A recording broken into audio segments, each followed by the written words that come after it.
Welcome to the video where I finally touch grass. I'm on the way to the Bleach 1000-Year Blood War The Calamity screening. I'm off to see the first 3 episodes a month before they officially release on streaming platforms. It is actually pretty insane to even think that Bleach is airing in UK cinemas. I mean, who would have thought?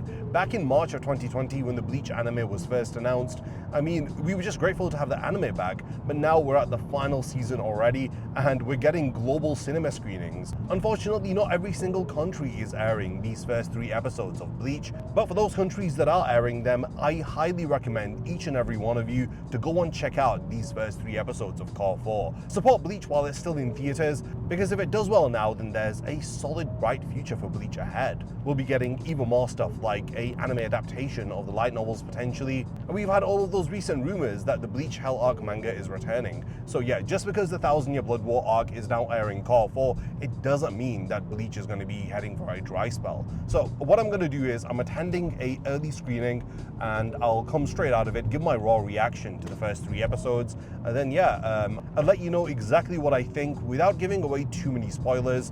I'm not going to do a spoiler video on these first 3 episodes until everyone has had a fair opportunity to check them out. There is also an interview with Kubo and Taguchi which I'll also go over. I mean, there's no real concerns about spoilers with that, so I'll break that interview down in detail within this video. So yeah, do stick around until the very end of the video as there's pretty much a lot to cover for this 1000-Year Blood War screening. Okay, so I've just gotten back from watching episodes 1 to 3 of Cour 4. These 3 episodes were absolutely incredible. I mean, what a way to start the brand new season of the 1000-Year Blood War arc anime. Without giving too much away, we start exactly where Cour 3 had left off.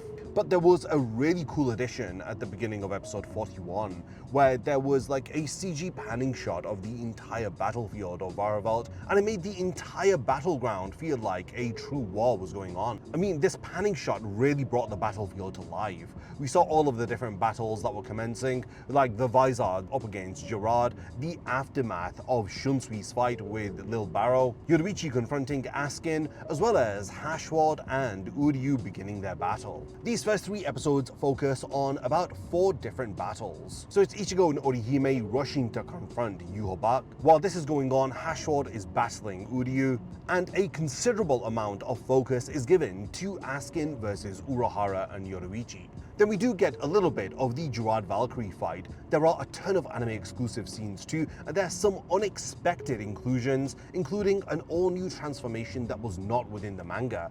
And in addition to this, there was a transformation within these first 3 episodes that has been masterfully adapted from the manga. Again, I don't want to ruin which transformation this is, but honestly, it had me feeling goosebumps. What's great is that so much manga content has been covered, but despite this, there are still so many different anime exclusive editions. I mean, from cutbacks to Karakura Town, where we see Urahara shop, or like flashbacks where Orihime is talking to Tatsuki and how it links back to what's currently going on, it's truly masterful. So the first episode kind of sets the scene and gets us reacquainted with what's going on, and then we kickstart action into Yoruichi versus Askin. And it's not long before we see Yoruichi's God of Thunder form, and my god, does the anime do justice to this transformation.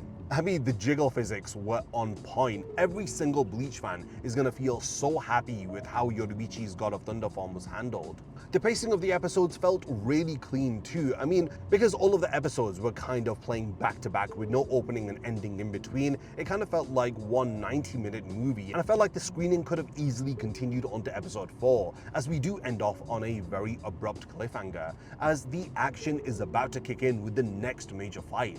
Yeah, but between episodes 41 to 42, 42 to 43, it's all seamless and it's very rapid fire. I mean, before you know it, the episodes are over and the screening's done.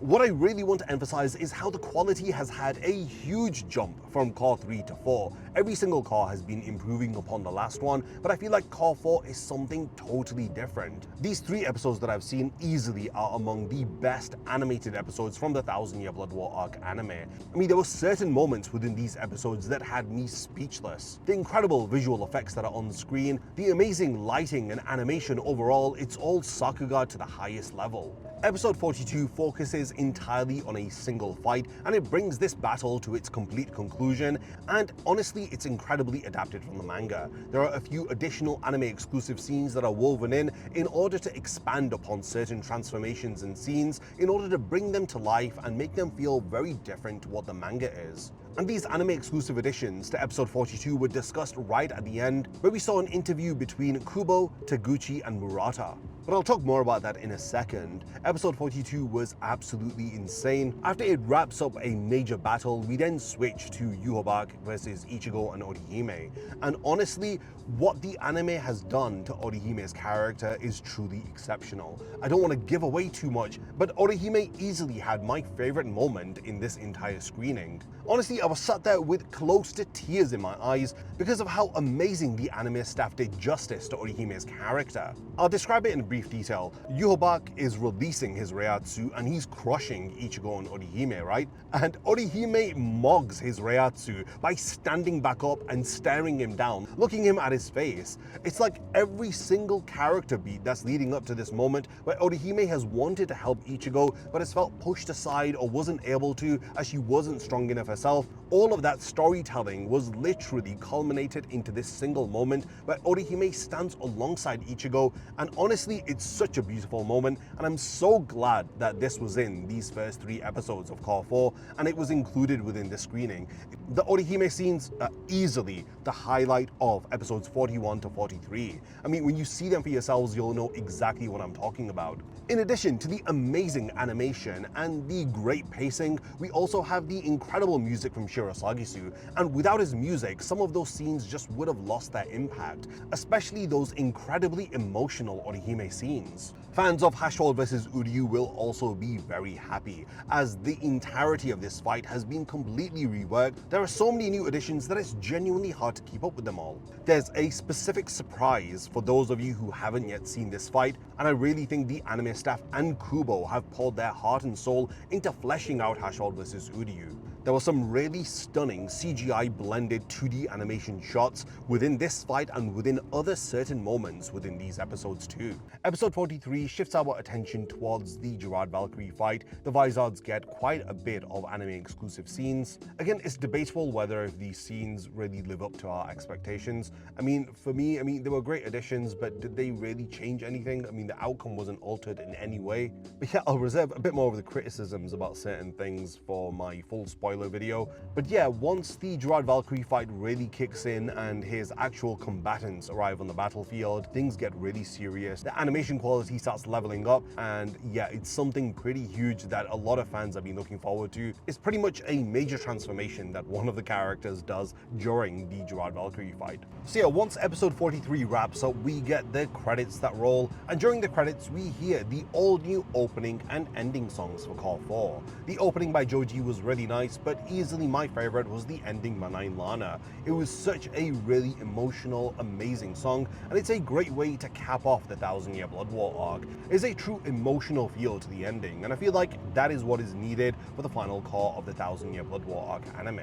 So after the long credits roll of each of the 3 episodes, we then get an exclusive interview with Tomohisa Taguchi, Hikaru Murata, and series creator Tite Kubo. Now, Kubo is heavily praised within this interview as being an amazing general supervisor. His role is talked about extensively. The interview begins by speaking about what their impressions are of each other.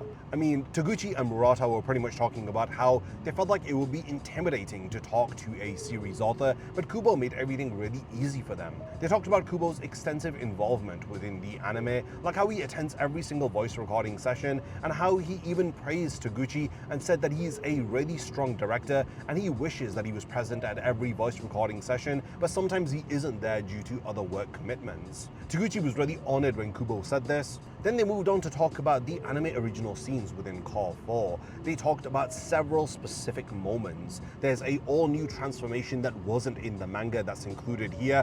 There's a transformation that Kubo helped by storyboarding and adding additional details in order to expand upon it more within the anime, which is amazing insights. They even showed like panels of the manga and then how those panels were translated over into the anime, and I think that they did an amazing job within the interview of conveying just how the anime staff brought Kubo's vision to life along with Kubo's involvement. Kubo even spoke about how when he initially started doing storyboards for the anime, he felt like he was overstepping the mark and maybe doing too much, and it might have offended the animators. But when he first did these storyboards, I'm guessing probably for Senjumaru's Bankai, the anime staff were really happy. And ever since then, he's continued to add his own sketches and storyboards in order to help the anime staff expand upon the manga. So yeah, now he's very willing with his supervision work to help achieve a new version of Bleach that doesn't exist within the manga. I mean, collectively, the two series directors and Kubo all call it New Bleach themselves. Kubo even talks about how regularly Taguchi and the other anime staff would ask Kubo about certain details, and he would start writing drafts, and then they would get a bit too long, so instead he would just sketch and show them what he is conveying. And yeah, there are several instances of this, and I think this is why there are so many different anime exclusive editions to Cour 4, because Kubo is so willing to divulge different details about the lore, so the anime staff always have a treasure trove of ideas and content from Kubo to pad out the episode runtime. During this interview, you can really see why Kubo hasn't been doing much other work, because he really has given it his all to the anime adaptation. Collectively, they all talk about how this is the final part and how this is the end of the Bleach anime, but again, Taguchi makes this kind of face which kind of hints that there could be more to come later. And at the end, there's a segment that's a message to the fans. Collectively, they all wish that the fans look forward to Cour 4 and that it lives up to all of their expectations. Murata also apologized for the long wait between part 3 and part 4. But yeah, that was pretty much the entirety of the Cour 4 cinema screening. I mean, during my particular screening, everybody kind of started walking out once the episodes ended, and nobody really stuck around for the interview. I found the interview segment really interesting. And yeah, once we actually have it, maybe up on Viz's website, we'll break it down in a bit more detail, as there's quite a bit of stuff in there to analyze and understand so that we can appreciate just how Cour 4 was created behind the scenes. But if you want my personal opinion, I'm really happy. This Cour 4 screening of the first 3 episodes has exceeded every single one of my expectations. I mean, I love it so much that I've got 2 additional screenings within the next hour or 2, which I'm going to be attending. So yeah, I'm not done with the Cour 4 screening just yet. I've got to watch it a second time and a third time at least today. But yeah, these are my raw reactions, literally coming out of the theater just having seen the first 3 episodes of Cour 4. Let me know if you had a chance to go and see them yet. If you haven't, book your tickets as soon as possible. It's only in theaters for the next few days. After that, we're gonna have to wait a month until Cour 4 releases, and it seems like they're not gonna be releasing the first 3 episodes on the 25th of July. It's gonna be in weekly batches, so 1 episode a week.